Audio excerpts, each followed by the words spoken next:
అరే ఏంట్రా ఇది? ఇంకా సబ్స్క్రైబ్ చేసుకోలేదా? సబ్స్క్రైబ్ చేసుకుని ఆ బెల్ ఐకాన్ కొట్టండి. తెలంగాణ ఇంటర్ 2024-25 ఈ సంవత్సరానికి సంబంధించి అకాడమిక్ క్యాలెండర్ అయితే రావడం జరిగింది. మనకి కాలేజీలు ఎప్పుడు ఓపెన్ చేస్తారు, మరియు half early, public, practical exams ఎప్పుడు ఉంటాయి, దసరా, సంక్రాంతి ఈ సెలవులు ఎప్పుడు ఉంటాయి, మనకి డేట్స్ అయితే అఫీషియల్గా కన్ఫర్మ్ చేసి లాక్ చేయడం జరిగింది. మీకు టోటల్ ఇన్ఫర్మేషన్ మొత్తం ఈ వీడియోలో డీటెయిల్గా చెప్తాను. ఒకసారి మీకు అకాడమిక్ క్యాలెండర్ కూడా చూపిస్తాను. వీడియోని లైక్ చేయండి. కొత్తగా ఎవరైతే మన ఛానల్ చూస్తున్నారో సబ్స్క్రైబ్ అయితే చేసుకోండి. పక్కన బెల్ ఐకాన్ కూడా ఆల్ ఆప్షన్లో పెట్టుకోండి.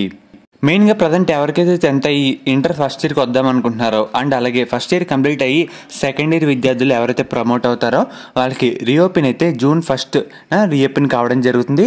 అండ్ అలాగే తర్వాత మనకి దసరా సెలవులు అయితే చూస్తున్నారు కదా, October 6 నుంచి October 13 వరకు దసరా సెలవు అయితే ఉండబోతున్నాయి అన్నమాట.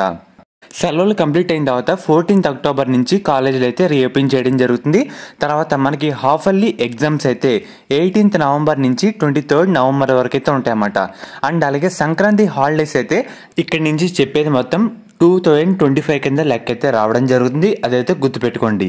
January 11th నుంచి January 16 వరకు ఉండడం జరుగుతుంది. తర్వాత రీఓపెన్ January 17th రీఓపెన్ అయితే చేస్తారన్నమాట. అండ్ అలాగే మనకి ప్రీ ఫైనల్ ఎగ్జామ్స్ January 20, 2025 నుంచి January 25, 2025 వరకు ఉండబోతున్నాయి. అండ్ అలాగే ప్రాక్టికల్ ఎగ్జామ్స్ కూడా 2025 ఈ సంవత్సరానికి సంబంధించి ఫస్ట్ వీక్ ఆఫ్ ఫిబ్రవరిలో మనకి ఉండబోతున్నాయి అన్నమాట. అండ్ అలాగే మనకి థియరీ ఎగ్జామ్స్ కూడా ఫస్ట్ వీక్ ఆఫ్ మార్చ్ 2025లో మనకి ఈ విధంగా ఉండబోతున్నాయి.